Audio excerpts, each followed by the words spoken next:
opinions expressed in this show are solely the opinions of the speaker and do not reflect the opinion of RFR or any affiliates. Radio Free Radio. Radio Free Radio. Radio Free Radio.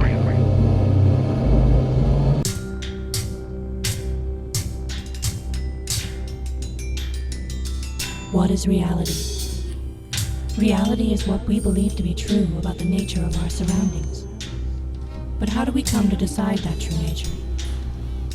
Do we conceive it completely on our own? Or do other devices gently sway our thoughts onto a pre-decided path? This is the hard question we must all ask ourselves as free humans on this planet.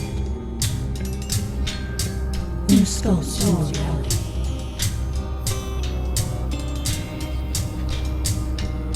Reality.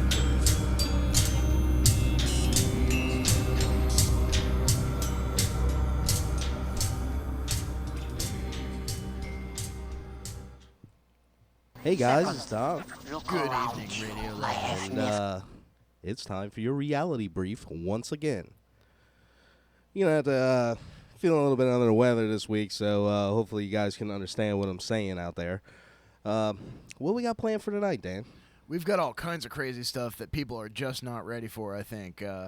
Well, you know, a lot of people don't want to hear about this kind of stuff, but you know what? You need to. You need to know that, you know, the Bushes were connected to the war machine that brought about, you know, some of the worst conflicts of the 20th century. Yeah, you need to know about the Nazi infiltration of our military-industrial complex. You really should know about Hydra's tentacles creeping all over what most of you think is a representative democracy. So, in news, so Obama had his first veto. And, you know, for those of you who don't know, it was the bill that lets the 9/11 victims' family members sue Saudi Arabia. So, obviously, you know, we can't have anything coming out in court. So, I mean, we saw the 28 redacted pages, and they told us that Bandar Bush was deeply involved in the financing of that. So, obviously, well, I mean, we don't want family these tradition. connections. We can't have these connections coming out of court. But, surprisingly, to my great surprise, the veto was overturned. So now let's see what happens next. Does Obama use executive overreach with orders and whatnot to prevent this from happening? Well, I was kind of surprised. The one member of Congress that actually stood on Obama's side was Dirty Harry Reid. Yeah, That's big slimeball surprise rat there, fuck huh, son of guys? a bitch, airlock bit. Yeah. So, I mean, you know, there could be some pretty juicy stuff that comes out of a court case about this. Like I said right there, number one connection, Bandar Bush. The radio bite. Kissing cousins. The radio bite that the local AM station 790 was playing had a clip of Obama going, "Well, this could open up U.S. soldiers to lawsuits from people overseas in places that the U.S. military has been active." No, you know who ought to be getting sued is the people who've been financing this war this entire time, and that's what we're going to talk about tonight, folks. People who like to stoke the engine of the war machine by funding both sides of the war and playing each side against the other for their own personal profit. That's right, guys. It happened. It's happened before. It's happening now. Smedley Butler was right. War is a racket. So, on the news side, besides that, we've got. Here, let me go ahead and pull it up for you guys. Yeah, sorry guys, on the radio station there, we had a little technical glitch, but you guys should be up and on the air right now, listening. And you know, if you're by a computer or you know got that fancy smartphone, hop on over to the YouTube channel, Radio Free Radio, all one word. Check us out over there on the stream. We got some video clips and stuff we're going to be showing you tonight. So news. It's been a crazy It's week. been crazy. I mean, we got the Obama veto thing, and like I said, surprisingly to me, that just blew my mind that it actually got overridden. So now it's going to be interesting to see what kind of executive overreach we're going to see here. So, speaking of other things that give grounds for executive overreach, there's been no shortage of insane shooting rampages. Just tonight there was something that went down in North Carolina at a school. We actually have some nutcase in Texas, a lawyer.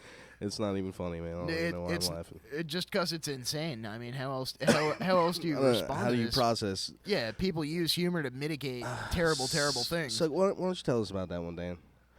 I'll give you a boil down real quick. Essentially, Houston lawyer wearing Nazi uniform opens fire at a strip mall. 9 injured, suspect shot dead by police. Yeah, that's right, folks. Some lunatic in Houston, some kook in a Nazi uniform, went batshit and started shooting up a strip mall. Shots rang out at about 6:30 a.m. in Monday in southwest Houston near an intersection with a grocery store, Walgreens, and Chuck E. Cheese.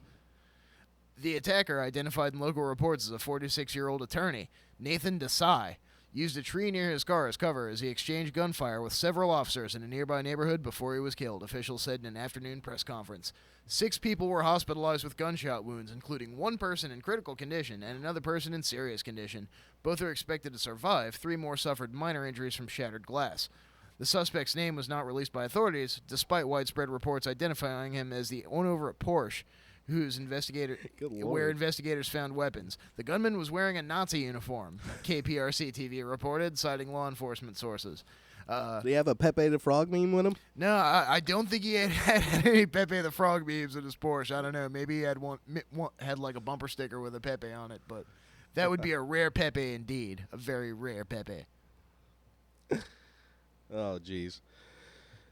That's just insane. Does it say why he was dressed like a Nazi? I mean, but he had a notebook with a swastika in his car. Was there a manifesto in that notebook? I mean... Officials have not speculated on any motive for the attacks, and an FBI spokesman had said that there is no nexus to terrorism. Well, makes you wonder what the FBI calls terrorism these days. All right. So on to a little more positive note. Although apparently the gentleman was Indian. Desai's father, Prakesh Desai, echoed McDaniel's comment. Let's see. He went away with he went his way with his practice, and I went my went. Yeah, okay. Apparently he had a split with his dad over law partner type stuff. Was gruntled, had a bad relationship with the law firm, so maybe he just flipped out. I don't know. Who knows, man? MK Who Ultra. knows? Yeah, I mean, there are going to be people I'm going to hedge my bets and say MK Ultra. like this guy over here. He's immediately to the false flag MK Ultra. Look. Don't worry, folks. After the end of the state, we'll start online betting pools with this kind of stuff. Look, guys, I mean, it happens. That is real. But, I mean, let's get some more information before we just automatically assume some shit like that. I mean, I know at this point it seems like, that's just a safe bet, but... Nothing's too weird these days. That's what gets me. That's what I'm finding out is that nothing is really outside the realm of at least So on that note, beam me up, Scotty. Quantum teleportation of a particle of light, 6 kilometers. Hey, all right. Whoa. This comes out of the University of Calgary. A group of physicists led by Wolfgang Tittel have successfully demonstrated teleportation of a photon, an elementary particle of light, over a straight line distance of 6 kilometers. That's pretty cool. Pretty dope.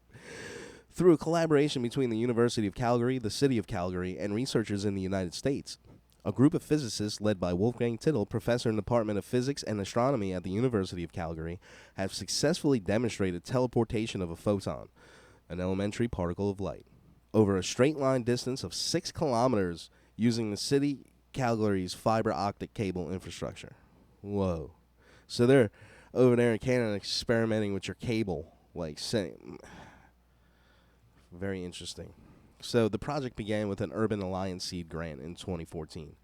The accomplishment, which set a new record for distance of transferring a quantum state by teleportation, has landed the researchers a spot in the Journal of Nature Photonics. The finding was published back-to-back with similar demonstration of a group of Chinese researchers. Such a network will enable secure communications without having to worry about eavesdropping and allow distant quantum computers to connect. The experiment is based on the entanglement property of quantum mechanics, also known as spooky action at a distance. A property so mysterious that not even Einstein could come to terms with it. Being entangled means that two photons that form an entangled pair have properties that are linked regardless of how far the two are separated. When one of the photons was sent over to City Hall, it remained entangled with the photon that stayed at the University of Calgary. So basically what that's saying is it's showing that even though they're separated by vast distances, they're still connected on the quantum level. Yeah, I read what was it? Brian Greene's one of Brian Greene's books, one of his physics books, and he explained it like, pretty much if you had two boxes, no matter where you were in the universe. Imagine if there was a light that shined either red or blue, and when you look into your box and see that the light is red, you know that the person in the other or the light in the other person's box is automatically blue. That's wild, man. And dipping a little bit into the secret space program stuff, that's supposed to be a big component in communications. Quantum so entanglement? where they can actually communicate from a different timeline. Well, aren't they already using this in encryption? I'm not sure, Dan. Well, if anybody out there listening is, and you know anything about it, please call in. Absolutely. You're welcome to call at any time. 525-3276, 757 area code, folks. So what we got next on the news?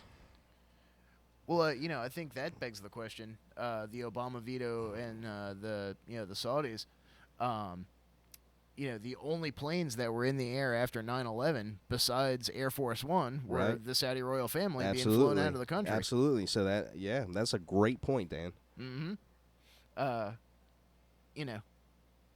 If you look at the way the power structure in the Middle East is playing right now, it's us, Israel, the Saudis, and maybe Turkey. Everybody else looks like they're pretty much going with the Russians. So we've got some UFO sightings for you guys too tonight. Some pretty recent stuff. This one, September 16th. So whether or not your tax dollars paid for them is up to further discussion. Yeah, and I picked this up on Coast to Coast. In a surprising show of transparency, a UK law enforcement agency has released remarkable infrared footage of a UFO filmed by a police helicopter. The National Police Air Service posted the video to their Twitter feed a few days ago, asking their followers if they had any suggestion as to what the object might be. According to responses from the organization to inquisitive followers, the incident occurred earlier in the month when an incoming helicopter filmed the object for about 7 minutes on a Saturday evening. They confessed to being perplexed by the anomaly since it was giving off a tremendous amount of heat and was traveling into the wind, which suggests it was not a lantern. A lantern? It was not a lantern. Because What, it was like- traveling like a Chinese lantern, where they got okay. the candle in Like there, a makes it paper bag and float. a Yeah, candle. this same thing they say it's everything. You know what I mean? With swamp gas, Chinese Mhm. lantern. They confessed to being perplexed by the anomaly since it was giving off a tremendous amount of heat and was traveling into the wind. Additionally, the agency said that they could not spot the object using a daytime setting for the camera, and air traffic control also reported nothing unusual in the area. Incredibly, the MPAS did not shy away from the usual verboten possibility that it was a UFO, as they included an alien emoji with question marks when originally posting the video to Twitter. Now the bastards are just trolling us. They are. They're dangling it in your face, as we'll see later with Operation Paperclip. A legitimate organization in the UK sharing the video with the public and asking if it might be a UFO is noteworthy, whether the object has a prosaic explanation or not. Time will tell if this is a sign that perhaps the veil of secrecy surrounding UFOs is slowly lifting, or if an employee of the MPAS thought it would be fun to share the video on Twitter and will be getting chewed out by their bosses later this week. So I've actually got the video for you guys. We'll go ahead and pull it up for you. That's the thermal one. And okay, there you go. All right, so you can see it's pretty hot. It's black. This is a thermal camera now. It's Oh, like the kinds from the Iraq War Diaries? yeah, like this is picking up heat. This is not Yeah, I like did. light. Infrared. Mm-hmm. So it's just a ball. Or it looks like a ball, or maybe I mean, a it looks disc. like there's a point on it in the middle of it. If you see, look, that kind of looks toppish, almost like like a top. You know what I mean? Like there's your vortex. you can see it looks like they filmed this off of the equipment with another camera. When it cuts out for a second, you can see the guy's reflection with the camera. What was that dude's name? Schauberger? Yeah. Yeah, it looked like a Schaubergerian vortex. Yeah, look, I mean, you could see that it looks like it's pointed. It's like on its side pointed. Yeah, like conical. Yeah. I mean, I don't know what could explain that. I mean, that's pretty crazy. I mean, it's heat that we're looking at now.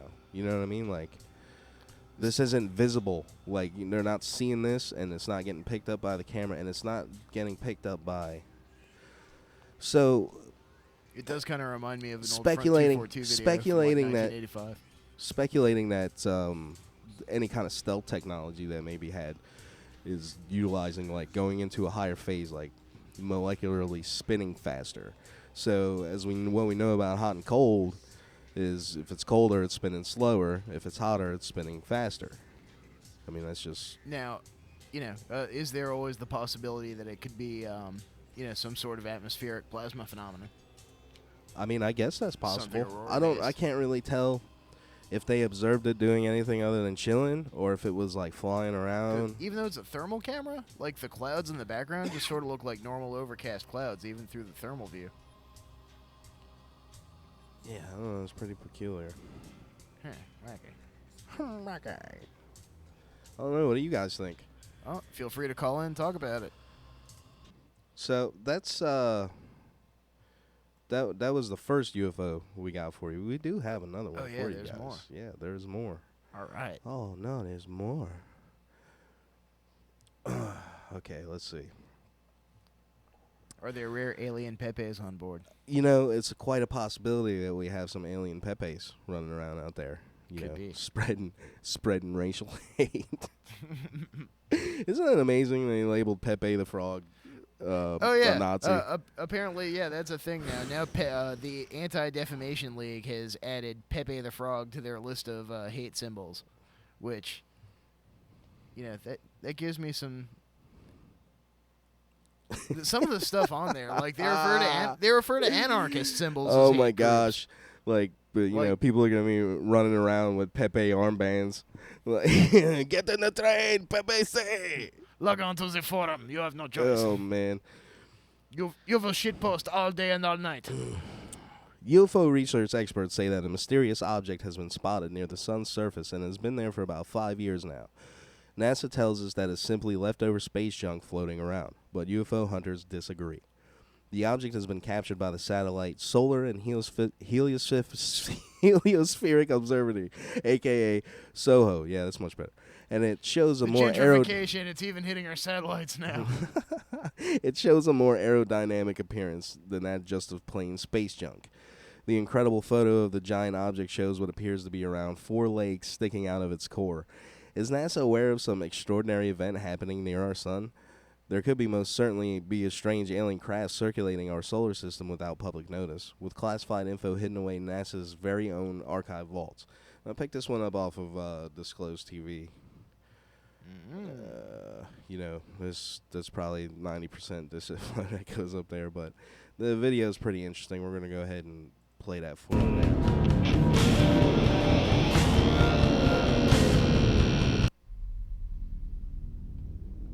A mysterious UFO has allegedly been spotted orbiting the sun, with some alien hunters claiming that it has been there for as long as 5 years.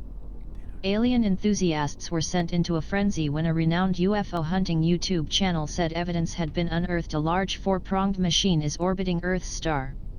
Conspiracy theorists claim that the massive spaceship is harboring energy from the sun.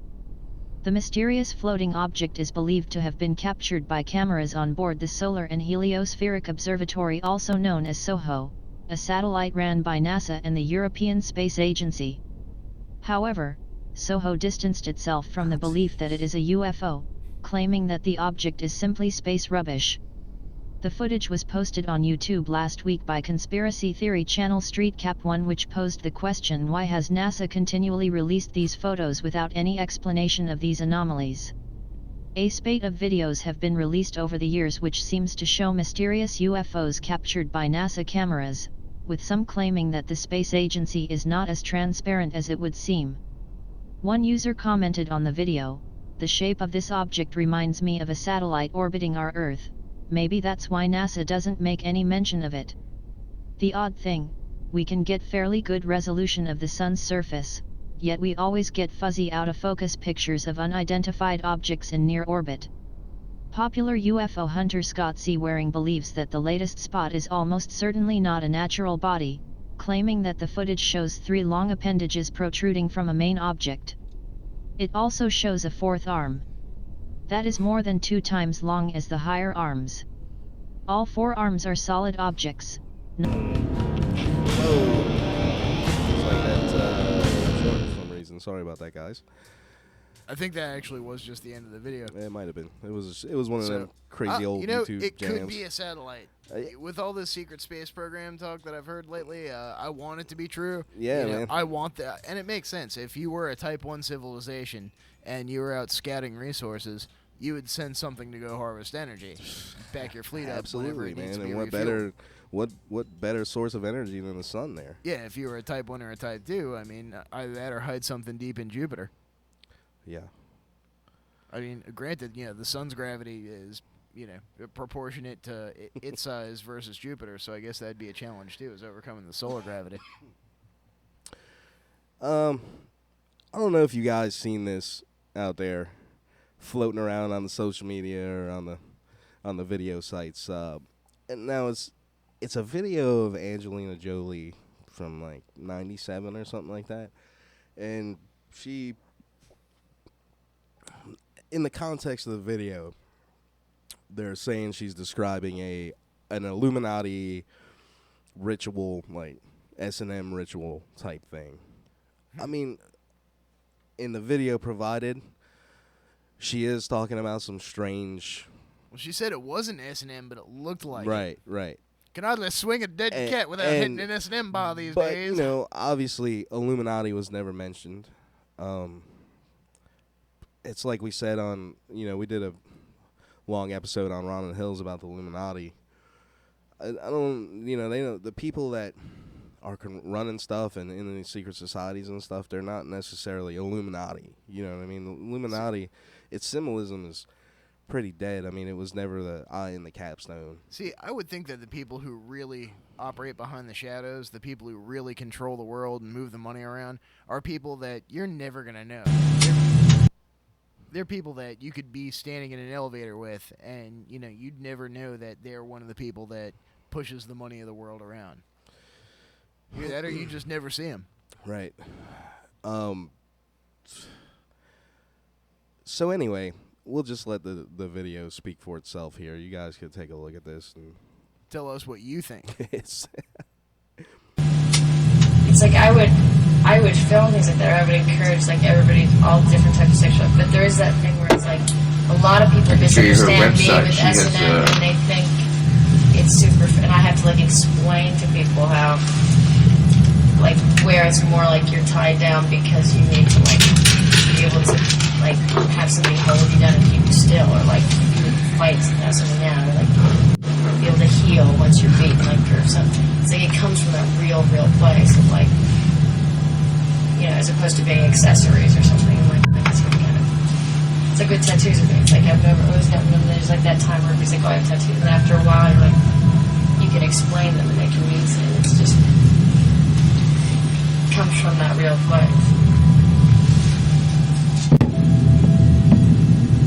Yeah, I don't know. I only saw that film she brought over that night. People or like dark or like that kind of, but it's a great thing to be able to like see everybody's like just sexuality, but it's so weird when you just.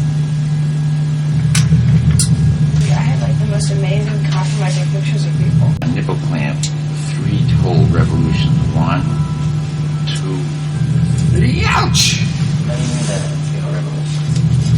the twisting of a nipple or something? Yeah, 3 full times. I only saw that one she brought over that night, though. And then dripping candle wax on. My snake, I had to try to kill it. Incorporate it. Yeah, it was why. But especially like gardeners, those ones that have it when you put a candle. Hello? The light everywhere in the room. You there? So there you have it, the infamous Angelina Jolie Turn your ringers off, you sacrifice bastards. video. All right, so now what these people are saying is that she's describing an Illuminati sex magic ritual with sacrificing snakes. Could it be some sort of ritual thing? I mean, is it so outlandish to think that rich weirdos get together for some thighs wide shut action? Is it really? I mean, is that so outlandish? And furthermore, you know, it's not normal, obviously. So, I mean, you know, could it have some occultic significance? Sure. I mean, people like Crowley and the Golden Dawn and the sex magic. Yeah, it could be some tantra stuff going on. You know, but perverted in an evil sense, like because of the S&M factors of it. The biggest problem I have personally with Aleister Crowley's whole approach to tantra was he said that Aleister Crowley didn't think that if you're performing an act of sex magic that you had to bother informing your partner, and you know that to me that seems unethical. At least if you're going to engage in that kind of stuff, you should absolutely tell your partner what's going on. Oh, sorry, baby, there's a huge Solomonic seal under the mattress. Yeah, try to get it on that. Like, what? You know, you should tell people about that kind of thing. So, I mean, we know they do some sort of. They're into some weird stuff. They do. I mean, you got the Bohemian Grove, and if there is any surviving Illuminati symbolism, it's at the Bohemian Grove because their major symbol was the owl of Minerva, right? So the goddess of knowledge. So and the skull and bones. No. It was the owl of Minerva and a circle with a dot in it. Oh, the Bohemian Grove, yeah. No. The Illuminati. Oh, the Illuminati themselves. Yeah, the Illuminati symbolism was never... I mean, was there a second Illuminati group that popped up? I don't know. I think it's just, you know, because the Illuminati was so well known because of its history of what actually happened, that because it was so secretive and it was secrets inside secrets, that everybody kind of just lumps anything like that and calls it Illuminati. Exactly. I mean? I think there's a bunch of different ruling secret societies, and you know, I think even they're compartmentalized. As we've discussed on this show, the whole concept of compartmentalization goes up one side and down the other. So you might have groups like the OTO in America and the Thule Gesellschaft or the Vril or whoever in Germany on either side of World War II engaging in these big crazy magic duels, but you know, there are things higher than magic, and one of them is Mammon. And at the top, you find out that guys like Avril, you know, the Harrimans and the Bushes are funding both sides of the war, playing both sides against each other. So you know, even a lot of these people who are in these magical orders that consider themselves to be, you know, the sage wisdom guiding humanity from the shadows, even they get played. Absolutely. And, you know, it was rumored that the Golden Dawn and Thule Gesellschaft were, you know, talking to each other back then anyway. And I'm not really sure about these magical battles because if you really trace the roots of all of this occultism, it all goes back to Blavatsky. Like we said before, Blavatsky. So they all follow her teachings.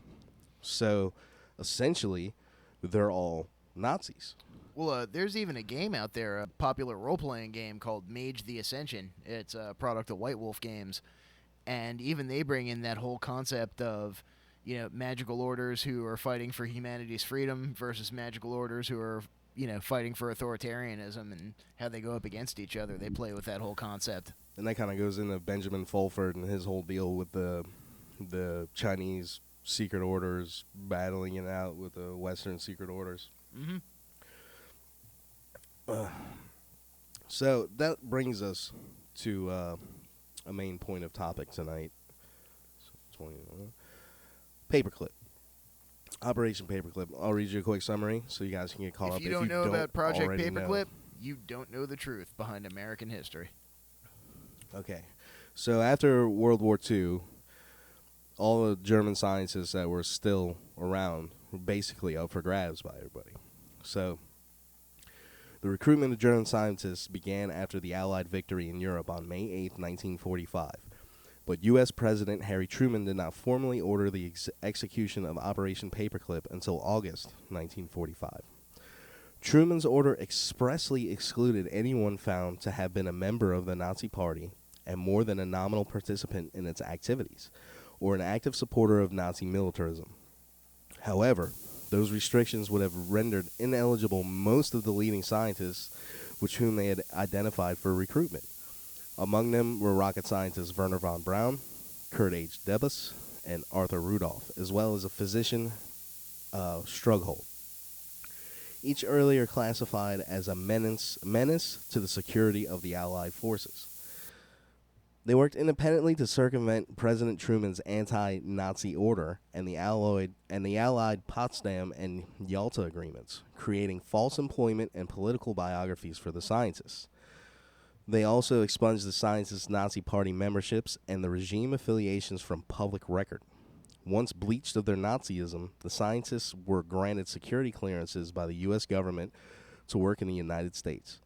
The project's operational name of Paperclip was derived from the paperclips used to attach the scientists' new political persona to their U.S. government scientist JIOA personnel files. So there you go. Not only did they get all the Nazi scientists, or as many as they could, what didn't go to Russia, or didn't escape and to either South America or Antarctica, New Schwabenland, Japan, New Schwabenland. Various places in the Middle East. A lot of them just disappeared into the desert. So not only did they recruit them, but they circumvented the law to do it. Yeah, they went right around Truman. And they just completely rewrote history on behalf of these Nazis. Guys like Harriman and the Bushes working in the background. And they're also the ones that took out guys like Forrestal. Yeah. You were jamming on that last week and you didn't get to finish, man. No, I really didn't.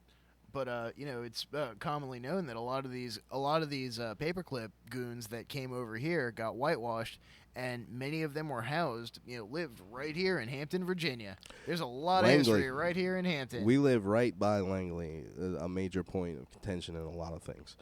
Langley Air Force Base Nazis was secret where space NACA program started off. To not even and the public space program as well. In fact, Lyndon Baines Johnson is properly regarded as a son of a bitch for a good many reasons. Personally, I consider one of those reasons the fact that he kind of denied Hampton a whole bunch of glory. If it hadn't been for one piece of legislation that he'd signed, it would have been Hampton, we have a problem, instead of Houston, we have a problem. Yeah. How cool would that have been? Pretty neat. Yep. So, but I digress. Yep, you did. There's a long lineage of Nazi sympathizers in the U.S. government. Lyndon Baines Johnson was one of them. So, now these Nazis that we scooped up and put to work at like NASA and the OSS, they're essentially still in touch. They have free reign to basically, do whatever. They would go to Mexico and contact their other people in the USSR, possibly Antarctica. And Paperclip even went into South America to get some of these guys. In Rise of the Fourth Reich by Jim Mars, he mentions in a 1985 expose in the Bulletin of Atomic Scientists, a woman named Hunt wrote that she had examined more than 130 reports on Project Paperclip subjects, and every one had been changed to eliminate the security threat classification. President Truman, who had explicitly ordered that no committed Nazis be admitted under Project Paperclip, was evidently never aware that his directive had been violated. Again, this is evidence of control at a higher level than the president. By the late 1940s, the now ascendant Cold War added new impetus. Potential intelligence assets were recruited from all over Europe, many of them zealous Nazis who could be relied on to be anti-communists. In an effort to avoid the negative publicity that had burdened some of the early Paperclip activities, some Americans did not think it proper to bring former Nazis into the United States and place them in responsible positions. JIOA officers began bringing Nazis from Argentina that haven for the Bormann organization. According to Hunt, all this activity was almost totally unknown to the public, but rested in the hands of certain top-ranking government officials, and here you go, the names of the same sons of bitches come up. Officials like Dulles Brothers and John J. McCloy. The agenda of the globalists was being moved ahead. The globalists, as we find out now, are in control of the financial sector. They're involved in these secret societies. They've been called the Illuminati, but they all trace their roots back to these same occultists that started the Nazi Party and the infiltration that happened back then of our military-industrial complex through this paperclip. Yeah, it wasn't just occultists that helped get the Nazi Party started. There were tanks that the Germans were using that had wheels built by Ford. Ford, Standard Oil, and IG Farben had entered into a cartel before the breakout of the war. Mm-hmm.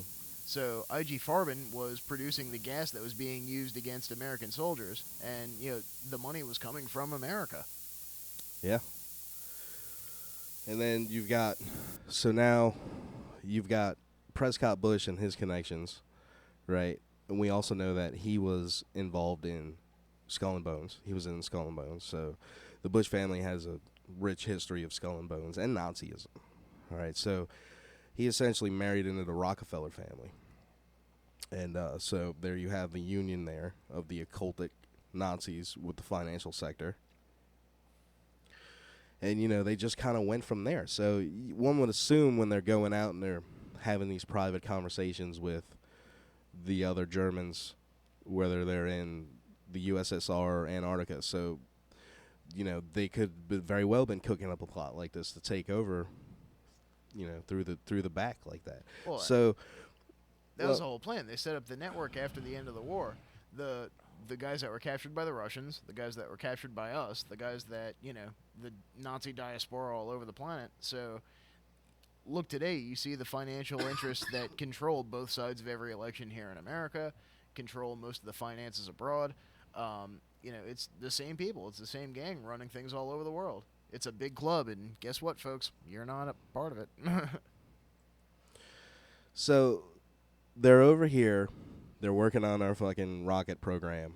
And now, according to all the research we've done, they most probably have some sort of electrogravitic drive. So they're sitting here pushing us towards rocket fuel, which coincidentally we've never really made it past, which is kind of sad considering the way technology is gone forward in almost every other aspect. You would think that we would have a better technology for getting into orbit than rockets, which, on the black side of the budget, I'm sure we do. I mean, we already know they had that space plane that was up there for a year. Oh, they let us know about that. The XB-35 or whatever? Yeah. The thing that was up there for like 2-3 years and, no express purpose wire, no public didn't you purpose track wire. down? Didn't you track down a war plan? A classified war plan? Who, me? Yeah, wasn't that in there? No. Could have sworn I saw something like that. Sorry, guys. No, I think it was that thing about Here it is. the Russians and the Buran. This was the Fourth Reich plans. Oh yeah, there you go. So, it's a little bit hard to follow here, but I'll read a little bit to you guys. Early in 1945. Now, this is... Do you know where this came from, Dan? Because it's marked top secret, and it's clearly old photocopies. Not offhand, I don't know. I looked through a lot of different stuff this week. Anyway, essentially, this is telling you what we were just telling you about how they had plans to infiltrate our, military-industrial complex. So now there's theories out there about how the DC flyover that we talked about last week, 1952, the UFOs over right, DC. Right, was like a Nazi show of power. Like, you go along with whatever this plan is we got cooked up for you, and we won't expose all of this to your population. Or just drop a couple of nukes and trigger World War III. Supposedly, the main fear was that people would find out what was going on. So they didn't want everybody to know Nazis had flying saucers. So I think that's part of the big amp up on the whole alien craze.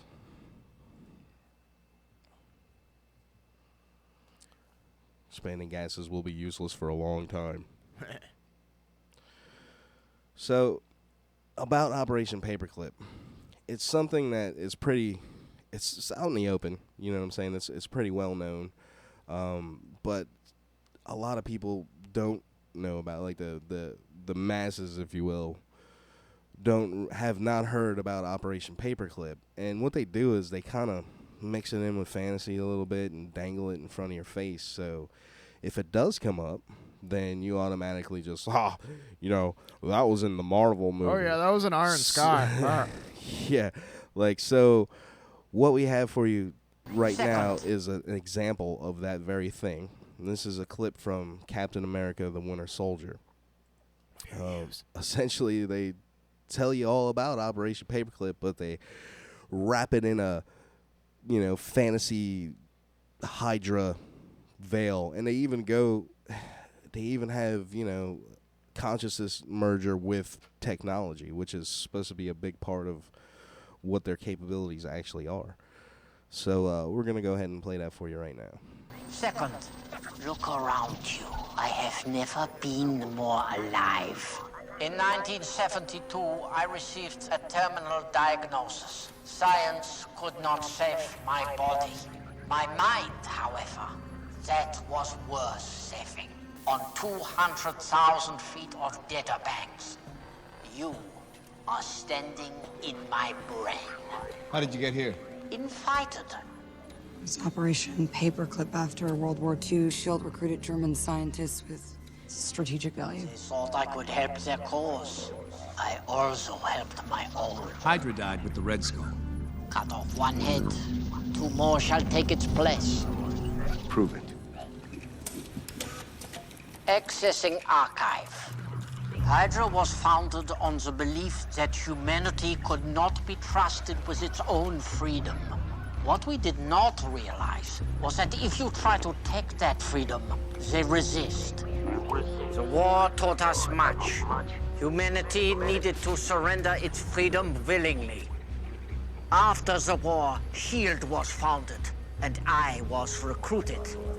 The new Hydra grew, a beautiful parasite inside SHIELD.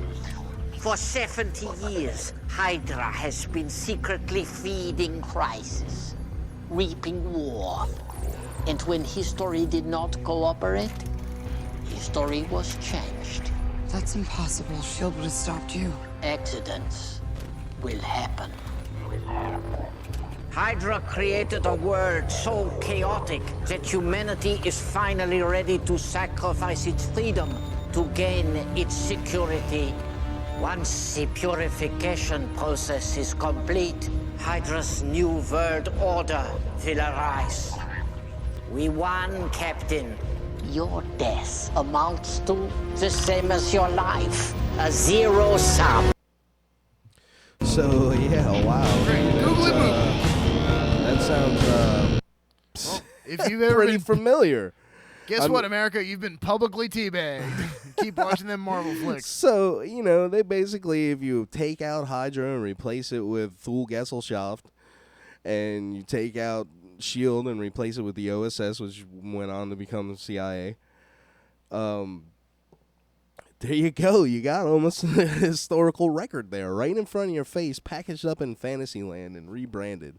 So when you do come across material like this, you just kind of write it off because, hey, I saw that in a movie once, and that's Fantasyland. You're just, you're copying this movie when no, the movie is copying reality. Yeah, they're trying to tell you people something, but nobody's listening.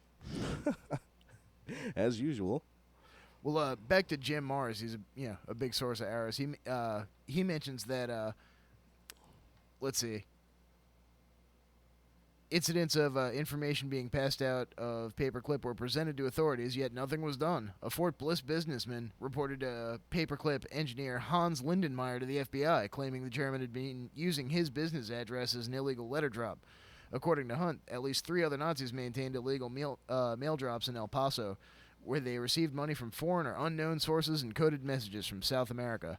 It was also learned that many Paperclip Nazis received cash from foreign sources. Neither Army, CIC, nor FBI agents knew where that money came from, and by all appearances, no one cared to know how more than a third of the Paperclip group suddenly were able to buy expensive cars. Noted Hunt. Can't hide money. When word was passed that Nazi scientists working for the French were suspected of receiving orders from Germany to work towards a re-emergence of the Reich, Army intelligence officers finally began to take a closer look at Paperclip. Amazingly, the biggest catch was Werner von Braun. It was revealed that at the end of the war, the rocket scientist had been caught sending a map overseas to General Dornberger and concealing information from U.S. officials. Further investigation revealed that Paperclip scientists were allowed to make unsupervised trips off base and even out of town, the only requirement being that they report when they arrived at their destination. Several had their own telephones that were never monitored. President Truman was once notified by the CIA that Nazi scientists were working for the Soviets were using a portal address in the U.S. sector of West Germany as a cover for communications with the Paperclip scientists in America. One General Electric manager working with Paperclip specialists told the FBI that the Army's lax security at White Sands Proving Grounds bordered on criminal neglect. There sure is a lot of that going around these days, huh? Yeah, no doubt. Especially since about 350 of the Germans' former co-workers were serving the Russians. He believed that it was reasonable to assume that friendly contacts between the two groups still existed. Apparently, overseas communication between the Nazis in America and the Nazis in Russia continued unabated, which had raised the possibility of a parallel space race controlled or manipulated by the very globalists who'd created and financed both communism and the Third Reich. That was the plan at first. Guys like Harriman, they wanted the Third Reich to, be a wall to stand against communism pouring in from Russia and taking over Europe. Right. Mainly because, if you look back, you'll find that the Bushes, the Royal Dutch family, the British royal family, the former Tsars royal family of Russia, the Saudi royal family, they're all related. Yeah, pretty much, man. And so they started, they put all their money behind Hitler because they wanted him to basically stand up to the rise of communism and keep them from losing all their wealth and power. And the DuPonts were in on that too. There were plans for a fascist coup here in America. Here's that document we found for you guys, declassified document about the setting up the Fourth Reich. I mean, that you can go and see this yourself. So I know it's probably hard to read right there on that YouTube screen, especially with me scrolling so fast. But it's paperlessarchives.com, ssfourthreichplans.html. So you can go there and download it and see it for yourself. What we're talking about here. There's all kinds of stuff on that paperless archives. Yeah. The another place that I haven't been looking a whole lot lately though is a great source for stuff. It's called Cryptome. Remember that place, Dan? Cryptome. Oh yeah, CryptoMe. Mm-hmm. What was it? CryptoMe.com or .net. So this place has all kinds of document dumps going to it all the time. I mean, you can dig through it for a while and find nothing, and you might find something pretty juicy. I mean, it just depends on the moment, I suppose. We're gonna have to go to a break, and before we go to the break, Radio Free Radio gives us a great opportunity here because a lot of the times shows like this end up preaching to the choir, so to speak, and don't really reach many people who need to hear this. And they allow us to, expose ourselves to their audience and to people who otherwise wouldn't normally hear this kind of stuff. And I know it sounds insane and it sounds crazy a lot of the time, but you have to know that this stuff is out there, and you could see it for yourself if you just take the time to look. And we pretty much put a lot of research into everything we talk about here. So that being said, if you are one of the choir members and you would like to help us get that message, continue to get that message out on this platform, because obviously we could do it in other ways, but head on over to the Patreon site and type in patreon.com/Radio Free Radio, and you can donate $1 a month, or you can donate a one-time sum. It's up to you, but that money helps this station keep going. And they're got some things in the works. They're filing for nonprofit organizations, some other things. We got a fundraiser coming up on the 22nd. You guys check that out. yeah, so like I said, if you want to continue to see this machine going, that $1 a month really helps the station out. And we appreciate it. We do appreciate it. We appreciate your appreciation. Like I said, we could do this on many different platforms, and but the thing about this one in particular is, because of the other content on the station, there's a wide variety of listeners who normally, like I said, aren't exposed to this kind of thing. So, if you're into that, go ahead and help us out there. We're going to have to go ahead and hop to the break. If you guys want to call in after the break, we're going to be talking about the Pepe the Frog meme magic and the cult of Keck. Praise Keck. We'll also be talking some more about, the 20 and Back program. What exactly is that? And that, my friends, is out there. So you're going to have a good time with this when we get back. What's up, Internet? This is George of the Chocolate Milk and Waffle Show. And I'm Terrell K. Mercer, also of the Chocolate Milk and Waffle Show. And we would like to invite you to tune in every Thursday from 8 to 9 on RadioFradio.com. Hey, it's Justin from Deprogram. Do you like to talk about your favorite bands with your friends? Yeah, well, me too. Tune in every Tuesday night at 10 p.m. to hear us do just that. Only on our station, Radio Free Radio, RadioFradio.com.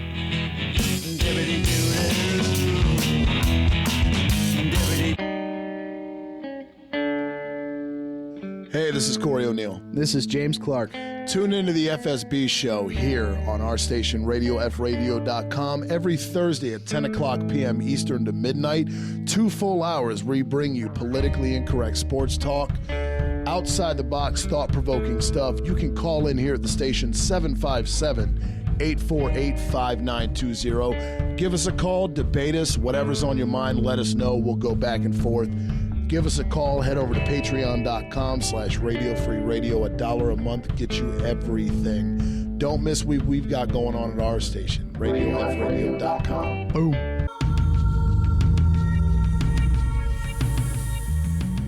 Do you ever feel like there's something wrong in the world around you?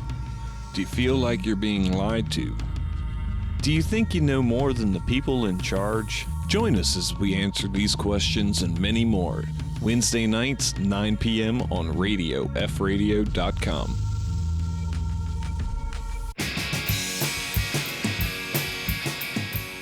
Hey guys, Matt and Justin here. Do you like things that are funny? Do you like music? Do you like talk? Well, we've got it all on Good Morning You Drunks. How do you feel about double middle fingers? I don't like them, but I will accept them. Oh, Monday nights, 8 p.m. Good Morning You Drunks, only on our station, Radio Free Radio, RadioFradio.com. We promise we're not going to give you double middle fingers. RadioFradio.com. Did you know that Radio Free Radio has over 100 videos on their YouTube channel? It's true. Check it out. Go to YouTube and type Radio Free Radio, all one word, into the search bar and click subscribe.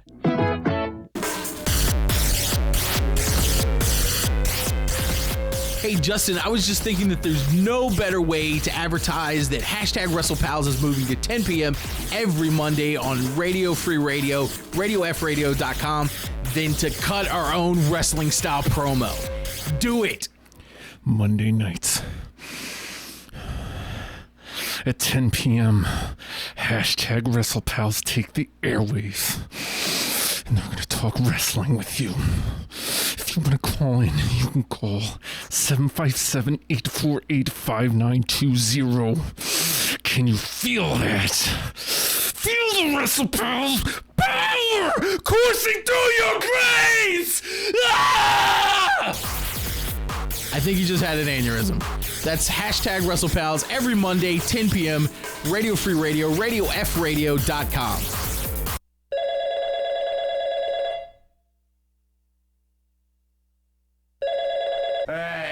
Hey guys, this is Ron from Ron to the Hills, and we want to hear from you.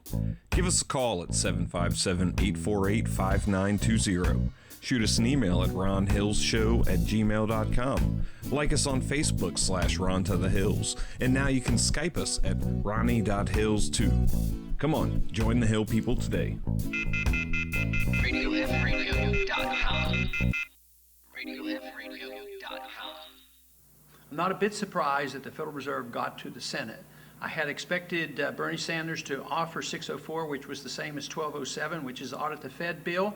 And at the last minute, he switched it and watered it down, and really it adds nothing. It's a possibility that it even makes the current conditions worse.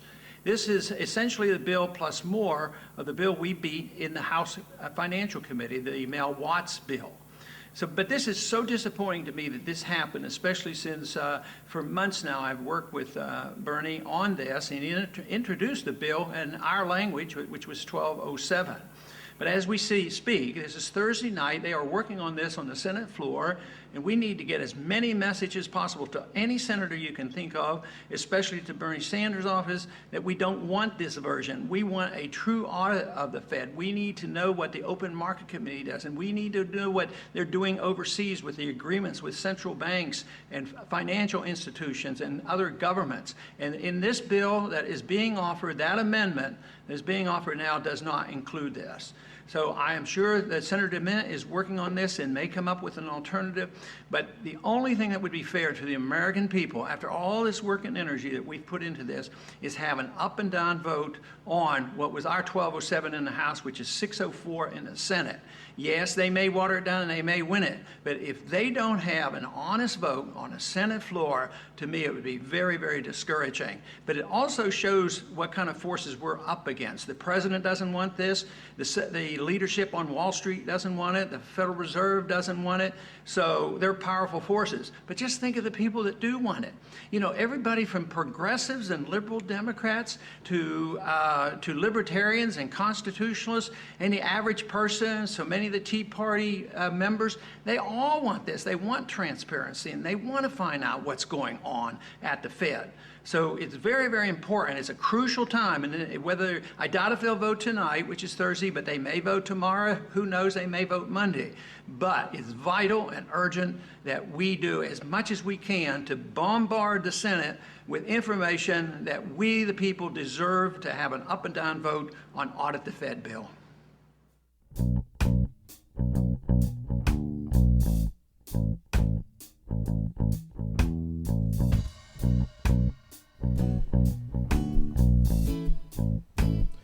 And we're back on Reality Brief. I'm Don. I'm Dan. And we're about to get you briefed. Yeah, that's not working, is it, guys? Sorry.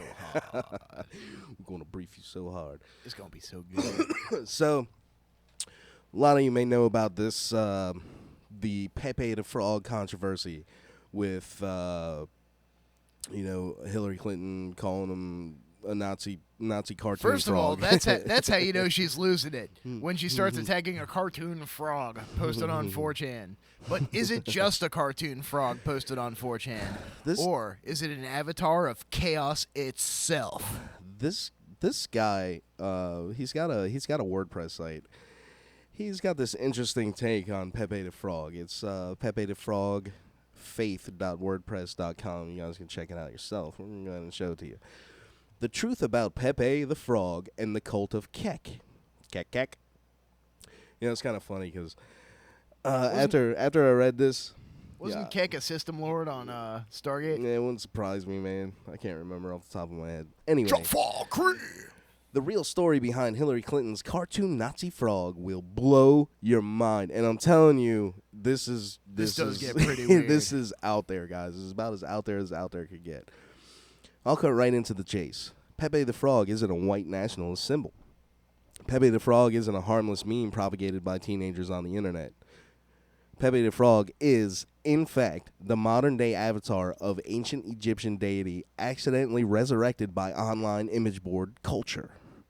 Does that sound like the most batshit crazy thing you've ever heard? Damn right it does. Strap in, friendo. You're in for one hell of a ride.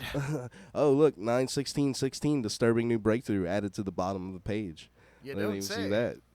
When memes collide, the origins of Pepe the Frog. The precise origins of Pepe the Frog are like all image board memes, obscure and unimportant. All you really need to know is that sometime around 2010, a sad-looking cartoon frog began to trend among posters on 4chan and similar underground image boards. Shortly after, the age-old piece of online vernacular used to express laughter, LOL, fell out of favor on these sites. In its place, a new slang term, synonymous meaning, rose to the common use, Kek, K-E-K. Now, I think I know where this comes from, actually, and this article doesn't really explain it, but apparently in Warcraft, if you're a human character and you encounter orc players, it translates, or, it shows whatever they're saying is orcish, so LOL translates into Kek. Kek. If anybody out there is listening and plays World of Warcraft and can confirm this, you should call in to let us know. The origins of this trend are much more important. It comes from an odd technicality involving the Korean language in the popular video game World of Warcraft. Keep that in mind for later. And so, just like that, two seemingly unrelated elements that would later give life to a deity were arranged in a piecemeal fashion. But they remained dormant for several years up until Donald Trump and the 2016 election. By this time, Pepe the Frog had become the unofficial mascot for 4chan's political discussion board, a highly despised corner of the internet fittingly entitled Politically Incorrect. /poll/ is a place where the unspoken outsiders of millennial culture gather en masse. Here you'll find the lonely and depressed, the socially inept, the generational dropouts, and all shades of disenfranchised youth. Every one of them united with an unshakable underdog mentality that pervades the forum's every kilobyte. Now, to call this place a white nationalist or alt-right message board is categorically incorrect.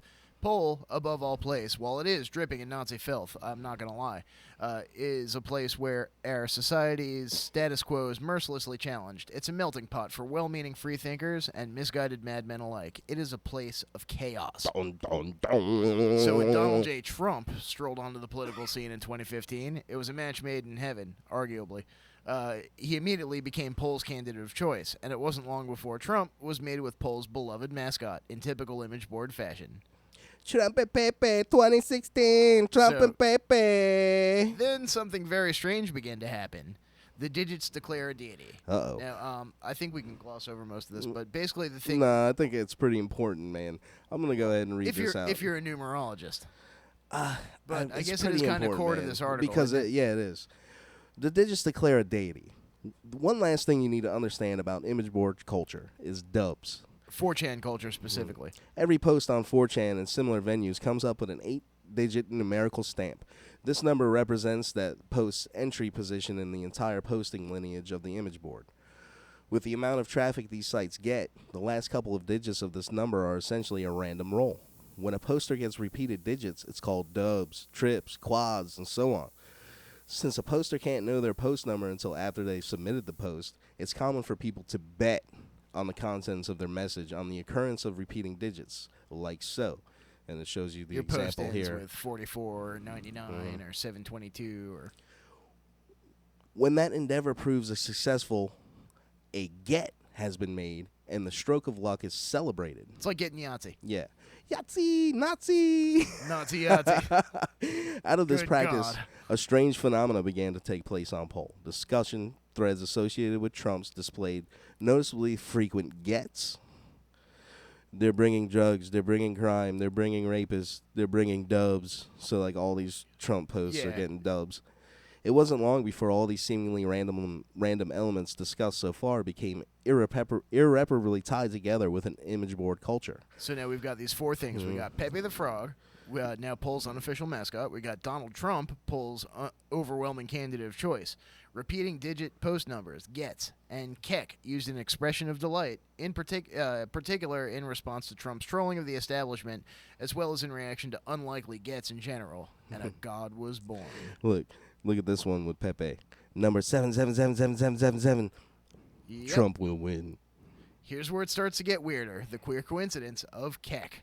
Soon it became all the rage on poll to hail Trump as nothing less than God's chosen candidate. But which God's chosen candidate exactly? The answer is obvious. Kek. Remember how we all learned that Kek, the meme, came about from an obscure Korean language, onomatopoeia, completely independent from Pepe the Frog. Well, it turns out Kek is also, and has always been, an ancient Egyptian deity, one with a frog or a frog head. Quite the coincidence, wouldn't you say? A little, perhaps, you reply. And this is where it starts getting really weird. A little indeed, but it's just the very tip of the synchronicity iceberg. That's just where this unfathomable string of coincidences begins. And where it ends, we just don't know. Day by day, this all gets weirder. The second major little coincidence can be found when one looks into what Kek stood for amongst the ancient Egyptian pantheon. Kuk, also spelled as Kek or Kiku, is the deification of a primordial concept of darkness in the ancient Egyptian religion. Like all four dualistic concepts in the Ogdode, Cook's male form was depicted as a frog or a frog-headed man, and this is a symbol which repeats itself in various occult documents that, may lead us all the way back to the skull and bones and the Thule. And the female form is a snake, or a snake-headed woman. A symbol of darkness, Cook was also representative of obscurity and the unknown, and thus chaos. Also, Cook was seen as that which occurred before light and was known as a bringer of light. And who else at this point had been declared a bringer of light into the world by enthusiastic, the yet misguided supporters, mainstream and image board alike? The Trumpkins. Trump and Pepe. It gets even weirder. Kek's hieroglyphic spelling in ancient Egyptian, it bears an undeniable resemblance to a certain something. Here we go. The prophecy of Kek. So it's showing you the hieroglyphics there, and it's pointing out that it looks like someone sitting in front of a computer with internet meme magic behind it. Yeah, it looks like a transmission. They say it looks like DNA. I see a transmission of information. A person using a computer, like, say, to post on an image board, and so the cult of Kek, a.k.a. meme magic, took concrete form. This new digital faith is summed up neatly in this image passed around on all the major image boards of the day. And you can't, if it's difficult to read, it says, Kek is the deification of the primordial concept of darkness in the ancient Egyptian religion. He embodies the time right before the dawn, making him the bringer of light. He is portrayed as a man with a frog head, also a resemblant of Baal from the Geisha or the various medieval ancient manuscripts. In hieroglyphics, Kek is portrayed as a man seemingly sitting at a computer screen. Pairs and numbers are okay, you're right. We should have gone over that. Pairs and numbers are very important in the Ogdode mythology. Repeating numbers were used to create the universe, according to the Ogdode, and also that pops up in Kabbalah and Sefer Yetzirah, the concept that information, that letters were used to create the universe. Goes back to that whole hologram thing, huh? Yep. Kek is using 4chan as a vessel to spread his message and usher in a new era of light or perhaps chaos. So it gets weirder. This is an update for September 11th. Now, Polls user were quite seriously directly attributing all strokes of luck for the Trump campaign, and likewise, all strokes of misfortune for the Hillary campaign, to their benevolent frog-headed deity that spoke to them in dubs. That all came to a head on September 11, 2016, when three major mind-blowing events transpired within 48 hours of each other. Hillary Clinton fainted, or nearly fainted, in New York. Overwhelming sentiment of poll, still reeling from the event, is captured 2 days later in this post.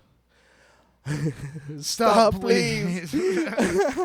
I didn't believe in meme magic at first. I thought you were all joking. Then Trump won his first primary, and I thought, that's a coincidence.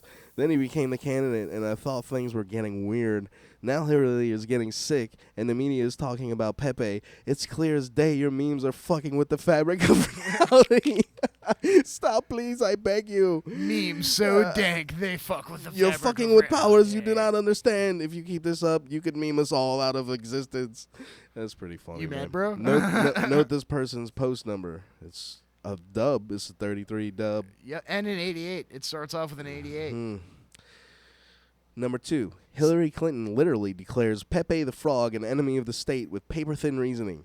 Here's the short version. Pepe is a cartoon frog who began his internet life as an innocent meme enjoyed by teenagers and pop stars alike. But in recent months, Pepe's been almost entirely co-opted by the white supremacists who call themselves the alt-right, which is like something that Hillary Clinton just made up out of nowhere. I never even heard of this shit until she came out with her mouth with it. No, I actually did. I heard it from, out of the libertarian brutalism groups, Right. a lot of the Cantwell trolls and a lot of the libertarian groups. But see, I actually, I kind of follow that stuff somewhat. And it started off, honestly, the whole split when the Trump campaign started, that, I guess, deserving of a god of chaos, it showed kind of a split in the libertariandom between, the agorists and ANCAPs going one way, and a lot of the people who lean more right, more traditional, bending over for Trump. Okay, so what can I or anyone else hope to add here? How bizarre does reality get? How deep does the rabbit hole go? Oh, I see how deep. Number 3, really effing weird. Kek Pepe's musical anthem is discovered on YouTube. And it's been there since the 80s. Now get a load of this one. While all this was happening, one or few anonymous 4chan contributors discovered an old track from the 80s on YouTube. A track stamped all over with a very familiar face. Froggy. There you go. That's right, folks. A B-side vinyl by performer Pepe sporting a frog with a magic wand. A frog. And what's Pepe stand for? Point emerging, probably entering. Probably. What are sweet repeating digit gets all about? Probability. Uh-oh. Yep. The rabbit hole. It's opening. There you go. It's swallowing you. What is the gist of Kekism on poll? He speaks to them through dubs. The ancient god of obscurity and chaos emerges and enters at points of probability. Feel like that's a stretch? Check out what the full-length vocal version's album artwork is adorned with. And there it is, folks. Pepe. Boom. Don't see the significance? Let 4chan help you out. Guys. Trump Clock Tower. Again, note the Dubs. post number. Dubs on both ends. And hey, who's that fair-haired man pointed towards Trump's tower's clock in the artwork? Gee, I wonder who. All right, so what the hell is going on? Most likely, chaos magic. You see, one of the core tenets of chaos magic practice, the only mainstay really, is the creation of magic sigils, also called glyphs, to codify and project one's will into the universe. Basically, you make an image that represents your will, desire fueled by powerful emotions or altered states, and the universe will take care of the rest. Now, Jordan Maxwell did a lot on this type of stuff, man. And it's like you could take a word, right? It's the word that you want. Say you want money or something. I recommend Practical Sigil Magic by Frater U.D. It's by Llewellyn Books. That'll give you a lot of backgrounds. You can enter that, or also Modern Magic by Donald Michael Craig has a very good chapter on symbology. But yeah, you can basically write a sentence about what you want, take the first letter out of each word, arrange it into a symbol, and then etch that into a piece of metal. Right, and mirror it. Mm-hmm. So, anyway. It's all about symbology. So Pepe Kek is 4chan's hyper sigil. When a lot of people pool their united willpower towards a single sigil, think of, the seal of the presidency, the U.S. flag, or the flag of any country for that matter. And you can kind of compare this to those exponentially more potent. You can kind of symbols. You can kind of compare it to those global meditation things they did, those experiments they did with large groups of people meditating on the same thing at the same time. And if you're listening and want to help us build our audience, perhaps we'll perform some irresponsible mass thought experiments once our audience gets big enough. We'll see if we can make DMD disappear or something. Okay, so you see one of the core tenets of chaos magic practice, the only mainstay really, is the creation of magic sigils, also called glyphs, to codify and project one's will into the universe. Basically, you make an image that represents your will, desire fueled by powerful emotions or altered states, and the universe will take care of the rest. When a lot of people pull their united willpower towards a single sigil, it's called a hyper sigil, and it's exponentially more potent. So this is basically what we were just talking about, and it's been shown to work with mass meditations too. So millions of the little people that browse 4chan have embedded the image of Pepe with their hatred for Hillary's alleged corruption and their hope for Trump's victory over her in November. Whether they did this consciously or not is exactly what happened, and so far their hyper sigil seems to be working. So what happens next? Keck will continue to grow in power and continue to oppose Hillary Clinton and the corrupt political establishment. It's so funny because, like, Donald Trump. But it's not really Donald Trump. It's people's will. It's what people are thinking, what they're projecting on the Trump. Well, and I mean, look at what happened in Communist China and Nazi Germany. Sometimes the will of the people is bullshit. Will the Lord of the Light win out over the powers that be? We shall soon find out. This is awesome. Yes. What can I do to help? Meme and spread this around on social media. So we got a new update here, and this is brand new for us. 9/16/16, a disturbing new Pepe the Frog coincidence discovered. Let me go ahead and flop that over for you guys. An anonymous reader just brought this to my attention. I have found more Pepe Keck coincidences. It's scary. This Spanish children's music video made by a group named Las Pepes is called The Frog Pepe, original El Sapo Pepe. It was uploaded on April the 11th, 2011. More repeating digits, Keck's calling card. And given the fact that Keck is the Egyptian god of chaos, the video's lyrics are indeed a little bit ominous. Hopping, Pepe, please stop. He's hopping, hopping. Pepe, it's cool, bro. I didn't need to sleep tonight. Hopping, you're teasing me now. You're teasing me now. When I say Pepe, come here. He's hopping, hopping. Pepe, please stop. He's hopping, hopping. Pepe, sit down. He's hopping, hopping. You're teasing me now. You're teasing me now. I guarantee this is made as an NBA Ultra trigger. Oh my God! We can't. I hope that the wrong person doesn't see this because of our show. Oh my God! All right, I think we've probably seen enough of that. Let's go ahead and move on. So, right off the bat, the synchronicities are startling specific. Yeah, I don't know. Okay, let's see what he says. The video begins with the sun coming out from behind the clouds, and Pepe the Frog, the bringer of light. There you go. Pepe the Frog, presumed avatar of Keck, bringer in of light, coming down on us from above. Then see how Pepe the Frog waves a conductor's baton, or perhaps a magic wand, to alter the reality of the world around him. Next, take note of what's featured prominently behind Pepe throughout the song. A beautiful white picket fence. A wall. Yes, this is ridiculous.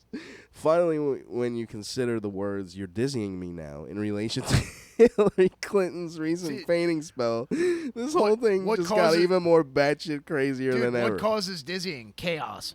The rest of the lyrics are equally chilling. I have a frog, and his name is Pepe. Around the garden, you can see him hop. The garden. What is that a metaphor for? I don't know. The planet. Or the internet. Knowledge, the internet. enlightenment. Yeah, there you go. His skin is green and without a tail. He never knows when it's time to stop. That is just like a god of chaos, wouldn't it be? Yeah. When I say Pepe, come here, he's hopping. Pepe, please stop. He's hopping. You ain't stopping Pepe once you unleashed him. Keck's gonna get you. I'm gonna translate this shit into Ancient Sumerian. Open up a rift or something, man. At this point, we really have to wonder, what has the internet done? What Cthulian powers have 4chan's meddling unleashed into the world? Like I said before, this story is getting stranger and stranger by the day. And it gets even stranger because this isn't on this article. Just today, this surfaced that, again, we talked about this earlier, the Anti-Defamation League has added Pepe the Frog to their list of hate symbols. So, think about all the other symbols that are in their database of symbols. You can look it up your own. And there are all sorts of symbols that, at some point had some mystical significance that are now considered hate symbols. And it's not just swastikas. And you know what else, too? I mean, the SPLC, they pretty much, off the jump, We Are Change Virginia, they put us out as a hate group. That's ridiculous, man. They label every militia, every gun club as a hate group practically. Like, yeah, those guys are out of control. But everyone knows that they're far left-wing psychopaths that are you could probably trace their money all the way back to Tavistock. I mean, I would think it's not far-fetched for them to do that, just to, not even believing. Because I think if anyone believes this shit, it's probably Hillary Clinton. Yeah, well, I mean, Reagan had astrologists, didn't he? Yeah, I mean, look, it makes perfect sense if you think about it in the occult elite- in the occult aspect. You If know the what I mean? elites are Like, all occultists, then they all probably buy into yeah, they're mimetic definitely magic and the like. So, whether you believe it or not, the question I think here is, do these people believe it? I mean, If you have evidence of Donald Trump partying in the Bohemian Grove, call us. we want to see that footage. We want that. Yeah. So, Although I'm pretty sure there's evidence of footage of Giuliani there, and I mean, if you go to YouTube and look Donald Trump smooching Rudy Giuliani in drag, it'll come up. And apparently, that's pretty much the kind of stuff that goes. Nothing against people who are into drag. I'm against authoritarian psychopaths, not people who want to do whatever they want. But that's pretty much what goes on in the Bohemian Grove. oh, we got a what's this? This guy in the chat room says this is awesome. How about that weird Simpsons synchronicity about Arnold Palmer dying? I ain't heard nothing about that. Nope. I would encourage, if anybody, that's the first I've heard of it too. Call in, tell us about it. Yeah. 757. Or type it out in the chat if you know something about it. We have not heard about this yet. Yeah. So, what else we got here? Well, how much we got on Keck, you think? Well, I don't have a whole lot more on Keck, but, The 20 and back program. Yeah, what's that? What exactly is the 20 and back program? The 20 and back program. All right, buckle in, guys, because it's going to get kind of weird. Does that have anything to do with Majestic 12? Possibly. Majestic 12 is a hotly debated thing, in my opinion. Like, the jury's still out there whether or not that was real or propaganda pushed out towards this whole making an alien threat agenda that, Bill Cooper warned us about. I got you. So anyway, the 20 and back program, essentially, we've been talking briefly, dib and dabbling here, you guys, about the secret space programs going on. Oh. We've got all these various whistleblowers and things talking about this kind of stuff, kind of tying the Solar Warden thing together and all that. So the 20 and back program, essentially, some people say they were abducted by these people. Now, we're talking about what every average day, the conspiracy theorist guys like ourselves or whatever, it's commonly referred to as the Illuminati. It's these occultic groups that are kind of behind the scenes in the financial sector and everything and corporate that are basically doing all this. And there is supposedly a military branch of it too, but they're basically corporate dogs, you know what I mean? Kind of like almost like it is now on the planet. Well, the fusion between the mafia and the intelligence agency has pretty much happened after LBJ had taken power. I watched about half of a thing on YouTube last night talking. It was "It's All a Rich Man's Trick." Yeah, I believe was the title. Yeah, and they were talking about how after LBJ took over, he pretty much did the opposite of what Truman did with Paperclip. With the mafia, gave them access to everything. And so you had this tie-up between organized crime and military intelligence. Right. It started before Bay of Pigs. All right, so getting back onto the 20 and back. So whether or not that they grabbed these people unwillingly or coerced them in some way to agree to go, or if they were signed up through the military, through various black programs in the military that got them in. They essentially, you go to work in this secret space program for 20 years or more or less. It's a loose term, the 20 and back program. It's just referring to this thing, right? You do your time, whether it's on, a Mars colony, a moon colony, in the fleet and research vessel, freighter vessel, whatever the case may be. Then after you're done with your time, this is where it gets really weird, guys, so bear with me here. They age regress you and send you back in time to right after they took you. All right? I know it's out there. It's out there. To me, it doesn't seem like it's outside of the realm of possibilities. I like to consider all things. There's a lot of people corroborating each other on this type of thing. William Tompkins... Let me give you a little bit on William Tompkins. He's a whistleblower, and actually some of this information comes from him. This is a little thing by Michael Sala. You can get that on exopolitics.org. Top aerospace designer blows whistle on secret U.S. Navy space battle fleets. Over a 12-year period beginning in 1951, William Tompkins worked for the above top-secret think tank within the Douglas Aircraft Company, designing kilometer-long anti-gravity spacecraft covertly requested by the U.S. Navy. Now aged 92, Tompkins has come forward to expose the secret projects he worked on in his newly released autobiography, Selected by Extraterrestrials.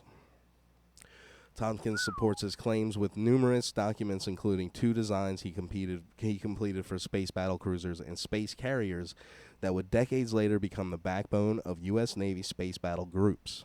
You know, on one hand, I want this kind of stuff to be true, and on the other hand, it's terrifying to think about, you know, such irresponsible people being gifted with such amazing power. It's insane, it really is. Tompkins was given the job at the Advanced Design Douglas think tank due to exceptional skills he exhibited in his wartime service with Navy intelligence from 42 to 45. Okay, pre-high jump. Significantly, during his service at San Diego's Naval Air Station, Tompkins directly participated in intelligence debriefings of Navy agents embedded within Nazi Germany's most secret aerospace facilities during and immediately after World War II. In his autobiography, he describes what the Navy spies had found.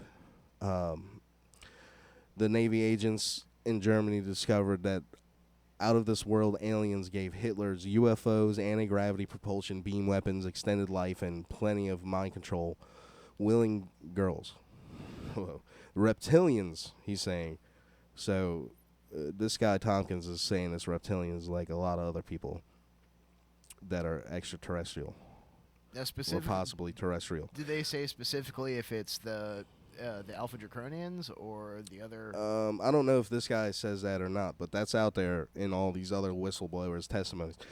So the reptilians made a deal with the Third Reich, giving them the big box of full toys in exchange for letting Hitler enslave the rest of the planet.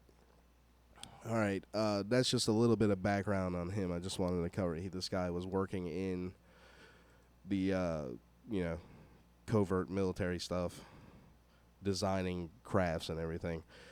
Now I have an interview piece I'd like to play for you guys. As soon as I can. Let's see it. As soon as I can figure out how to get it up. Sorry guys, we're 2 people running this show over here, so here we go. Thousands, not just a few. Thousands of people have joined the Navy here in the United States. They joined the Space Navy. They signed up for a 20-year tour. So these folks, men and women, were given a lot of examinations and a lot of information on what they were going to need. Many of them went to the moon, our moon, and facilities there and got checked out and organized and established where's the best place they're going to go, what their criteria is going to be, what major area they're going to develop, like what class in the university. And then they get sent to a Mars facility for a short time. And some of them get to Jupiter's moons, where we have a large facility on the moon. And then they get assigned to a specific base. And they work for a short time in the base before they're assigned a naval cruiser or a naval attack vehicle, or even a naval spacecraft carrier, which are 1, 2, and 4 kilometer long class. We have 8 of those battle groups out there, so there's plenty of room for new people to come aboard. And so they do their tour then, most of it on the spacecraft carriers or the supporting ships. And some of them are supply ships, not as much fun, but they needed to be. We need people on them too. So at the end of the 20 years, they have an option for another 20 years. They could go for another 20 years.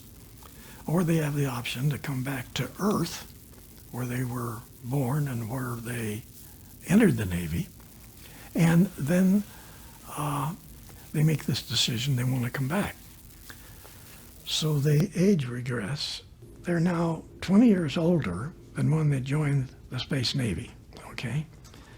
And so they take several weeks or several months, and they reverse their age back to 21 when they joined the Navy. They finished their Navy 20-year tour, and they make the selection to go back to United States. Now remember, during that 20 years, they had no contact with their family or with anybody back on Earth.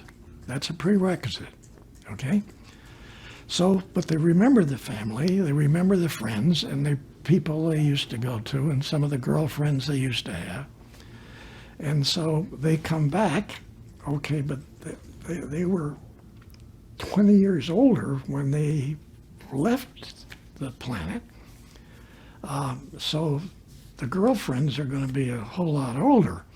And so the Navy has allowed them in the Solar Warden System program to go back to the age that they were when they signed up. Okay, well, you said they were 20 years old when they signed up. So, and they went a 20-year Navy tour. They came back, and now they're 20 years old. And they are in a situation where life is this 20-year-old life that they had going when they left. And now, during that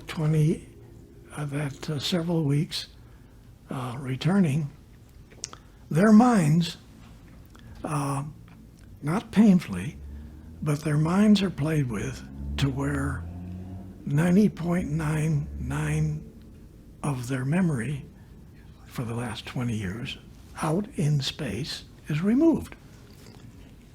So they're sitting there now. The girlfriend is the same age as she was. Wait a minute, she wasn't 20 years older, like we said. She's still the same age. If he was married, his wife, the kids were the same age. They didn't spend 20 years more life. So he comes, that's kind of a cool system. Okay. Yes, that system is operating and has been operating since 1980. So, this guy seems to think it's cool. I don't think that this is cool. If this is happening, I don't think this is cool at all. No, not at all. But apparently it's been happening for a long time. I mean, Right. there was a run, I think I've brought this up before, but there was a running gag between the American and Russian scientists back during the 80s that were collaborating on Skylab and Mir and other projects that Russian and American scientists collaborated on. Our captured Nazi scientists are better than your captured Nazi scientists. Yeah. Even Jim Mars brought it up in Rise of the Fourth Reich. He mentions that,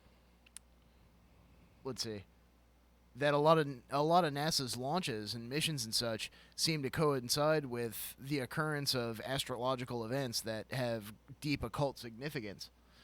And that a guy named Michael Barra pointed to a disturbing similarity with Russian space flights. He noted that the launch of the first module for the new International Space Station, this is from Jim Mars's Rise of the Fourth Reich, was launched from Baikonur Cosmodrome located in Kazakhstan, now an independent nation that borders Russia on the Caspian Sea, and was apparently designed to coincide with a number of significant celestial alignments already found in NASA's long-established ritual pattern. This would indicate some connection between the former Soviet space program and NASA, perhaps through the Nazi scientists working in both. And after studying the August 1988 mission, Barra noted, the module, Zarya, which translates into sunrise or rising sun in English, was launched from pad 333 at its precisely scheduled time, despite Russian requests to have the launch delayed. NASA, citing a number of minor technical considerations, refused the Russian request at the launch and the launch went off as originally scheduled and was witnessed by NASA Administrator Dan Golden. Considering that the International Space Station program was already a year behind schedule, another minor delay would not, despite NASA protestations to the contrary, have led to a significant problem. When you consider the symbolic significance of the moment, does this steadfast insistence make sense? It is not necessary for one to believe in astrology. The point is that someone high enough in power in the U.S. government, and apparently in Russia, to be able to order the dates and times of space missions, does believe in such things. Is this evidence of Nazi occultism in our space program? Even JFK may have been aware of a parallel space program and decided to make it public policy. On November 12, 1963, 10 days before his assassination, he instructed NASA Administrator James Webb to develop a program of joint space and lunar exploration with the Soviet Union. This proposal, which may startle Americans today, was verified by Sergei Khrushchev, the eldest son of former Russian premier, in 1997. The importance of Kennedy's step towards reconciliation with the USSR and his control over NASA will become apparent in his upcoming chapter, Kennedy and the Nazis. So this brings forth kind of an important point. I know we're digressing away from the main topic here, but it's kind of important to get this out. A lot of the conspiracy theories are putting forth that Kennedy was assassinated because he started trying. Right. He tried to create a competing currency with the Federal Reserve through an executive order, coining, having the Treasury issue $2 silver notes. But in reality, what happened was he was actually making it easier for the Federal Reserve to move to a complete fiat system. Basically, he was demonetizing silver, and you can read it in his own words. And we're going to focus on this in an upcoming episode. I'm not going to get too in depth with it, but basically, you can read in his own words what he was trying to do. And in effect, he was trying to demonetize silver, so the Federal Reserve can print notes entirely backed by gold, which we know how that went. It turned into complete fiat. So essentially, he was making it easier for the financial sector to kind of explode to the point where they could, fiat currency. Well, another thing that that these guys that are shifting all this money around and controlling things from the shadows realized was that, with the fall of the Berlin Wall imminent, and barely any economic reconstruction in Europe, even 20, 30 years after the war, that Europe could not sustain another war. So they had to move their theater of war. They had to move the war machine to the third world. So that's why you see all these conflicts breaking out. Korea, Vietnam, the inflammation in the Middle East, the drug wars in Middle America. All this was done to keep Hydra's machine going after Europe had been basically sucked dry and made war-weary. And we talked a little bit earlier about, the corporate entities in space and, them building out and mirroring the military program and using the military essentially as their dogs like they do here on the surface. Tompkins got a little bit to say about that, too. Let's go ahead and check in with that. Because of lack of understanding and lack of acceptance of the subject matter of extraterrestrials. This is staggering because it's not just many of the extremely well-educated people in the country working on this not wanting to accept the reality of what we were into, but they even participated in trying to nullify the program, throw wrenches into the gears. And even at Douglas, over at TRW, and all of these other companies, General Dynamics included, there were the top-level people who were throwing negatives on everything that we were attempting to do. So you have to ask the question, why do we have so much of this at such a high level in technology in the country, in the whole military?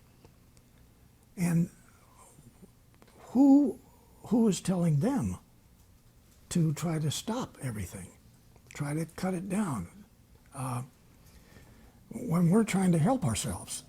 And supposedly that's what the military is for. But the corporations, at the same time they were doing the military mission programs, they were doing other programs which could possibly allow them to nullify the space programs of the military, like Solar Warden and These people then, utilizing all the advances in space systems, military-wise, developed the capability to move off the planet and mine materials on other planets in the solar system and or continue on out into the galaxy through the 12 closest stars, Alpha Centauri being the first, and mining or extracting materials or whatever and making money. This same group of top corporate people of all these companies that are doing the jobs that they're getting paid for were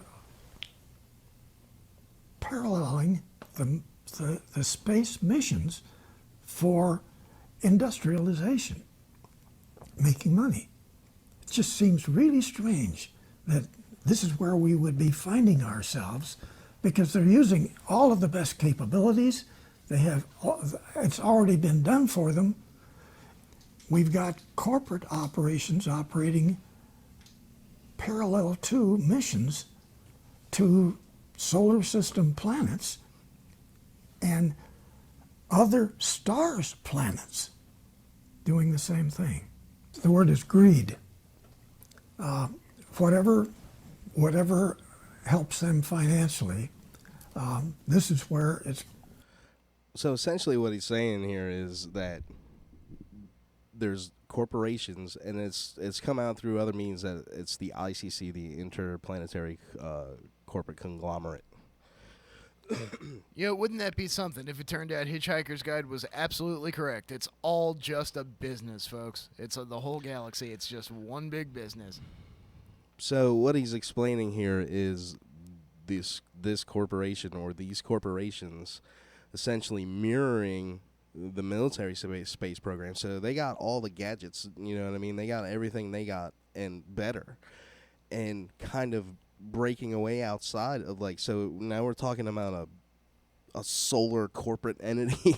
I don't know. It's just mind-blowing to think about this. I mean, you've got a corporate entity out there mining asteroids and what else, and setting up space infrastructure and stuff for, I mean, you would think, I for one believe in extraterrestrial life, of a complex form.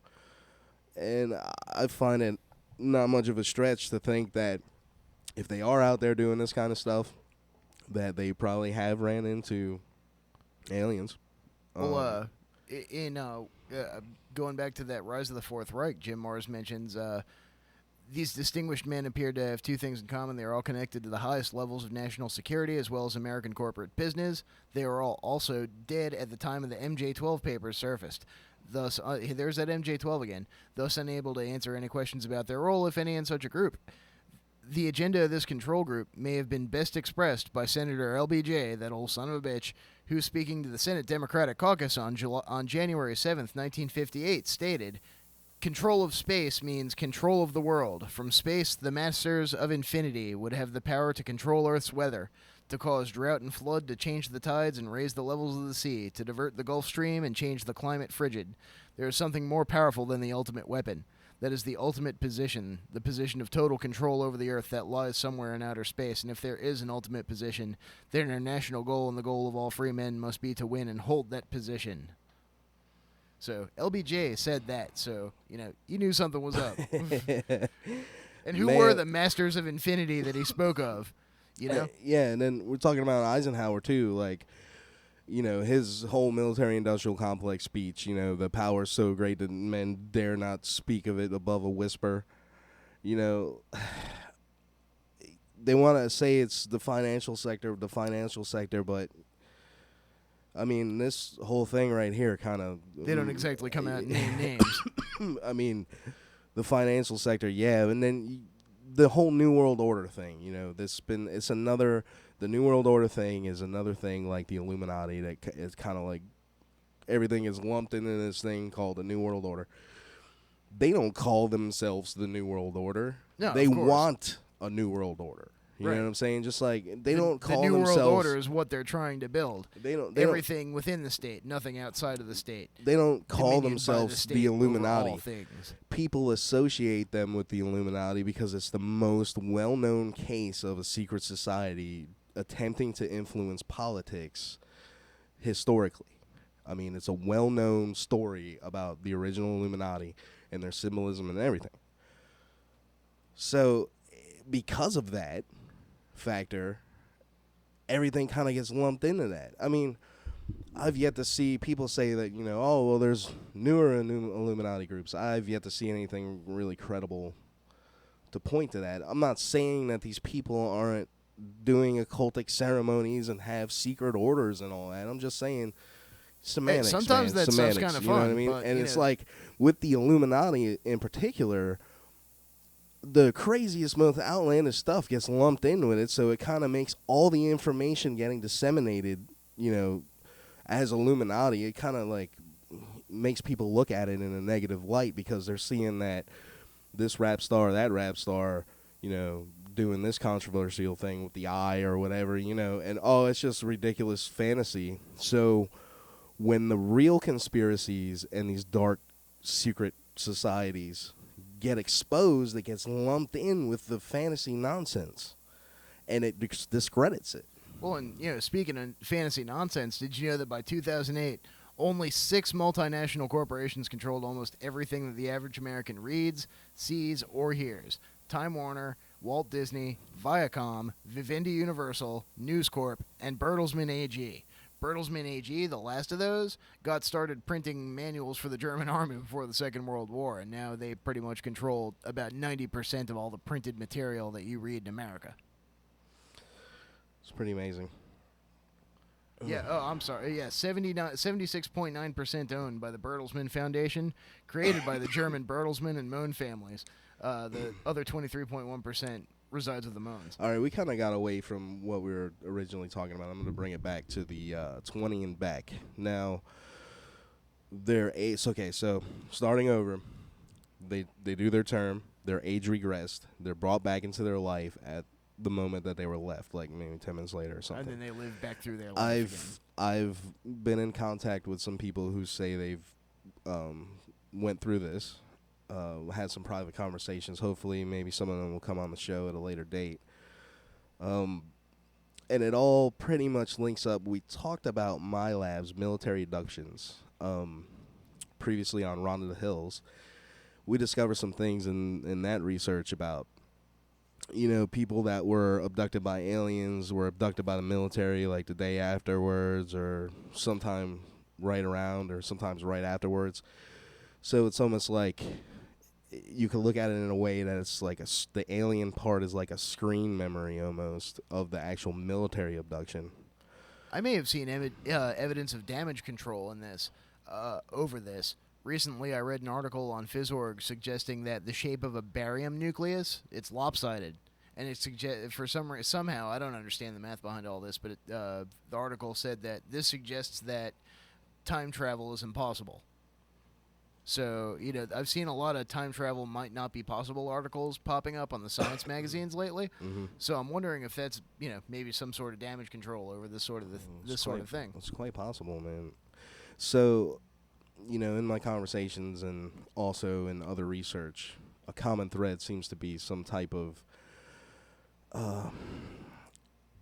chamber that is filled with liquid that you could breathe.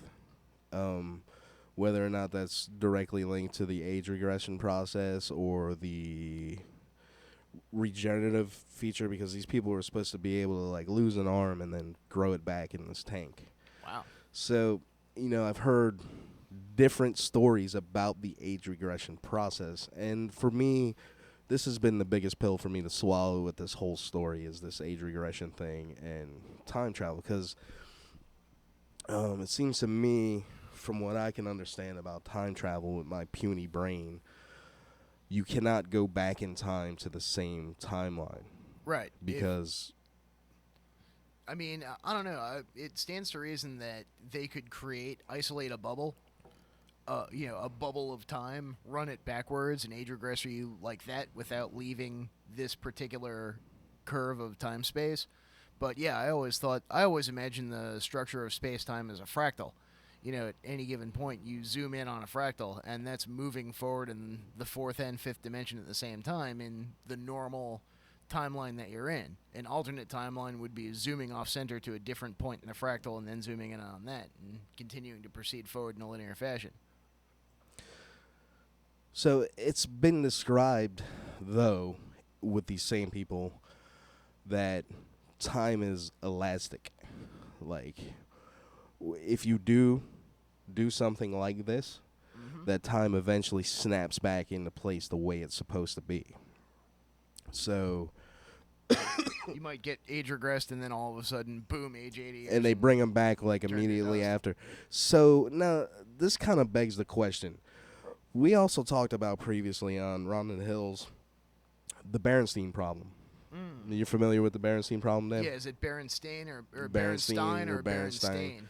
So, you know, and then people have started calling this the Mandela effect after Nelson Mandela. You know, did he die or did he not die? So people are finding all these weird instances of things similar to the Berenstein problem. So, I know one of the theories when we talked about it, we had a couple different theories. I thought Corey Feldman was dead, and then I saw him doing that weird thing on the other week. There's a couple different theories about the Berenstein effect. One of them was some kind of dimension or timeline damage that was causing two realities to bleed together. Another is that it was some type of new memory hole type of experiment. Like, for those of you who aren't familiar with a memory hole, that's from 1984 when Winston was at his desk writing the newspaper articles and updating them to say different things. The old one would go in the memory hole. It was essentially shoot the fire. So yeah, it was a garbage hatch down to the furnace in the basement. And the other theory that I put forward that I was pretty convinced of at the time was that, you know, we've talked briefly about Tavistock Institute and programming and how that when you're a kid, your teachers and everybody always referred to it as Berenstain. Everybody heard Berenstain.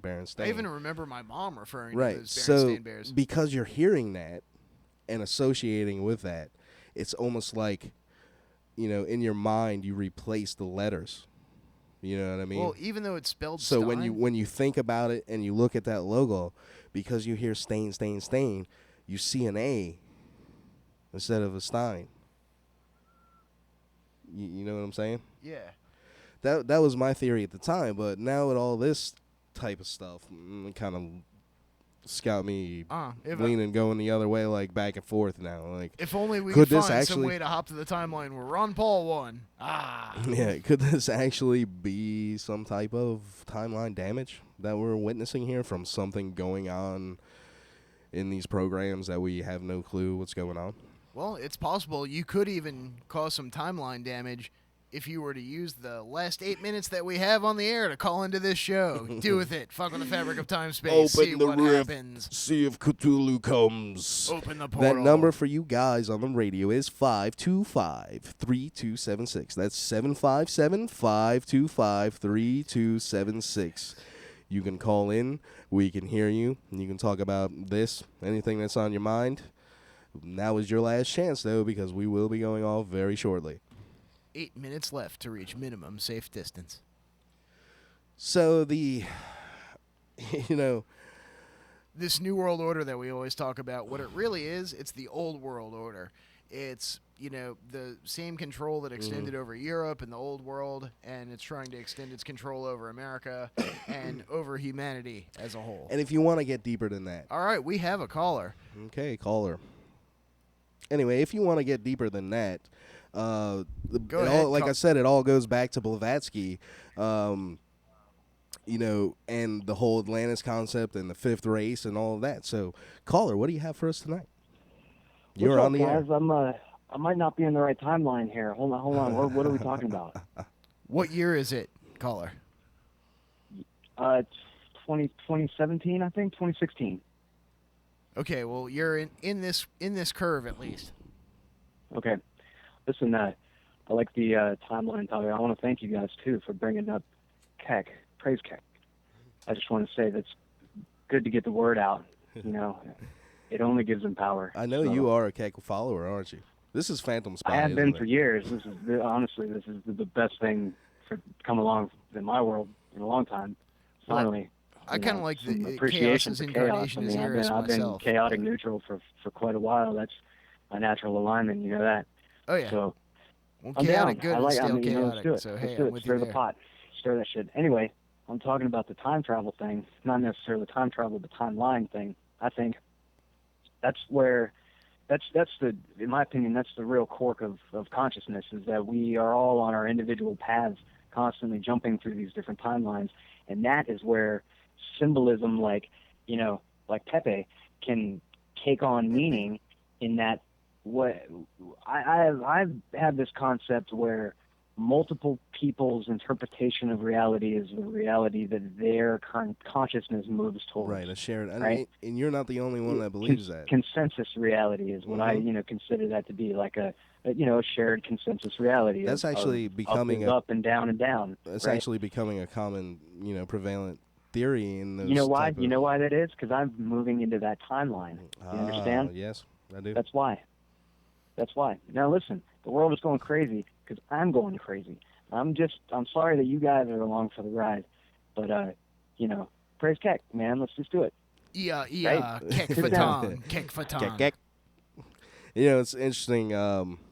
When when I first read that article, I read it at work, and I thought when I first read it, I thought it was the silliest damn thing I'd seen in a long Be careful, time. you get fucking And then fired I having sat in that shit bed on at night screen. and thought about it, and I could feel the swirling vortex of chaos lying just beneath the thin veneer of reality. So I'm at work, right, and telling my coworker about it, and I had one of them read it, and we were just dying, man. We just kept going on and on all day. Keck, keck, keck, keck, keck, keck. Now I'm waiting for all the bad things to happen. Or good things. It's chaos. You don't know. You never know. It all gives them power, Sometimes chaos pays. So while we got you Yeah, here, that's you good. got any update on the Clinton situation? Man, nah. All hope is fucking lost, guys. They brought Comey in today to grill him, and it was just a shit show. It was basically a fucking anti-Trump advertisement so that they could get a Right. bunch of sound bites for their anti-Trump commercials here in the next couple. I mean, you watch. I bet you fucking $100. You're gonna hear a bunch of shit. Congressional committees have convened to ask, how orange is Trump? I mean, you know what I mean? Like, they're there to talk about this real issue that no one can explain away except pointing in other directions. I mean, we're watching someone literally too big to jail, someone too big to prosecute, that the fucking FBI cannot pursue charges because they will not succeed. I mean, Yeah, that's what happened. How do you And get that's the being State spun, of Department to course, turn as, against she's her? innocent. I mean, it's unbelievable. It's the world's shadiest cabal of fucking shady lawyers. Yeah, try them in a fucking court. That's like throwing goddamn, the fucking mountain into the trial by combat. It's like, yeah, of course that's what they fucking want. That's their arena, Well, Yeah, it's like show me the convictions, and then they want to put anyone that wants to slander Trump from 20 years ago and say, oh, this and that, and I couldn't even begin to sue him, but the newspaper says he's guilty. I mean, and that's the headline on the day when they're bringing Comey in to explain why he can't press charges, when literally Hillary's IT guy is caught on Reddit asking how to.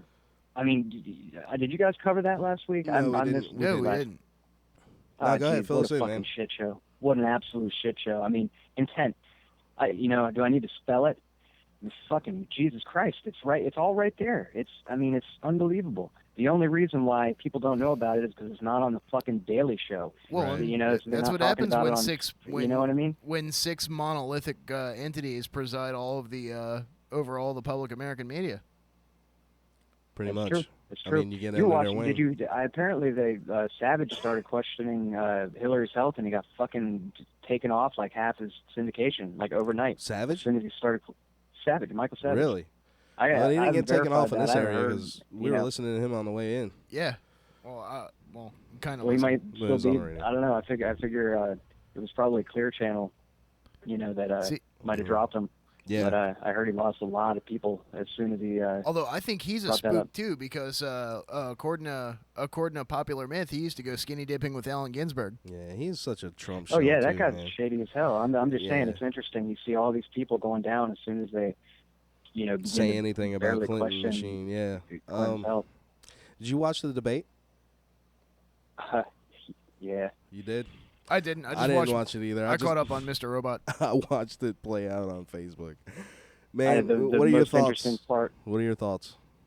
Man, my thoughts were I was sitting there watching it thinking, just wait for the articles that have already been written before this even happened on how clearly Hillary Clinton won, and just trying to reinforce the same narrative of, either side. Either side. The debate changed nothing, honestly. I think Hillary Clinton didn't pass out in a fucking pull pantsuit, and Trump didn't, fucking punch somebody, and they both won according to their fans. They didn't really discuss any policy. Any bit of policy that was actually talked about was just the same bullshit. I'd like to see people talking about blah blah blah blah blah like that from both of them.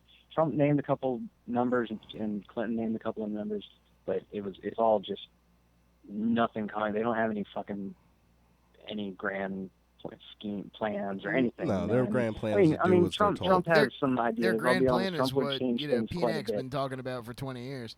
Yeah. Yeah. Well, thanks for calling Phantom Spy. We're going to have to jet. It's about that time.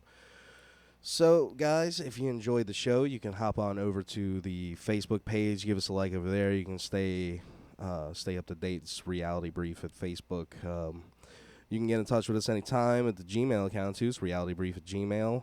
We've got our own YouTube channel outside of the Radio Free Radio channel where we do some TV segments and stuff like that. Find that. Give that a like. Forget to check out the station Patreon page, too, if you like what you hear and you want to continue to get more of that. And, give whatever you feel like you can or not. Still check it out. It's a pretty cool site. So that's it. Next week, I'm not quite sure what we'll do next week, but it's going to be an interesting show no matter what. So you guys stay briefed.